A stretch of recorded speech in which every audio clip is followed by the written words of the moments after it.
What's going on, everybody? It is Charlize Walker of Lisa's Business Enterprise here with another Make It Happen Monday credit tip.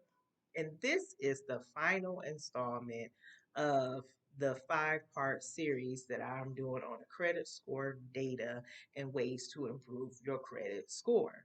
So, this is part 5. You can go back anytime. It's going to be listed to go through part 1 through part 5. It will be available for you. And so I'm going to get right into it. Part 5 is based on the credit mix and how you can improve them. So 10% of your score, your credit score, is your credit mix. So the key is to try to maintain a diverse mix of debt accounts. A mix of installment and revolving account revolving accounts is better than having only one type of debt. So basically it is better to have experience with different types of credit than just one single category.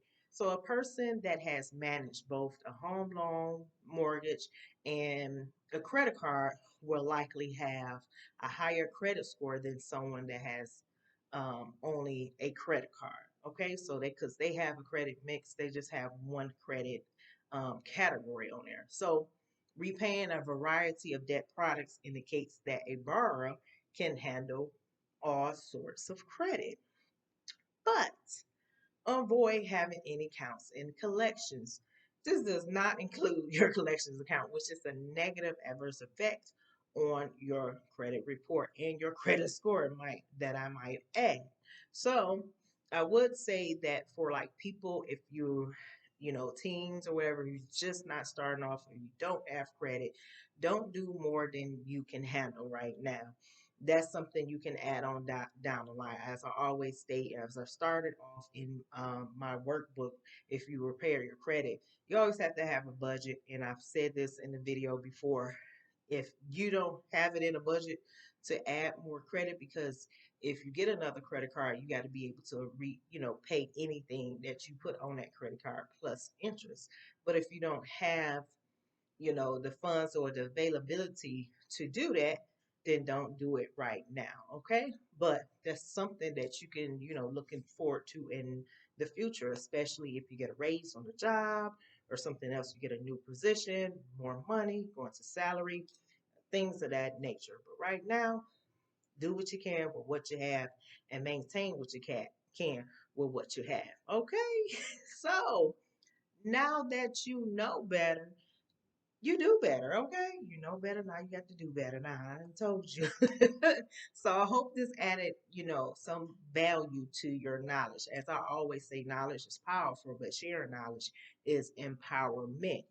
And if you have it, and if you need to, go ahead and go to the website. Either website, you can get to my books. This is the guide to take charge of your credit, step by step guide to repairing your credit. And this is the workbook. Again, some people try to do it by themselves with the workbook. That's fine. But this explains it. This puts you to work. Okay? This will put you to work. So it is available as a package only on my website. And again, I don't have a lot of them that I'm doing like this. If I see a great demand, I will supply the demand. Okay? Supply and demand. That's a whole nother subject. But if you are in Texas, Michigan, or Alabama, I do full service credit repair or customized credit repair letters. Let's say you don't need the full service, and you say, I just need help with one or two items. It is the two letter max on the customized credit repair. Reach out to me. Go to Lisa's Business Enterprise. Go to the credit repair tab, and you'll see all the information there to help you get started and schedule your consult appointment and get everything going for you.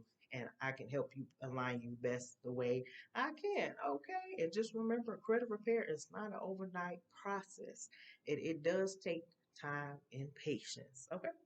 So I hope you learned something valuable through this 5-part series.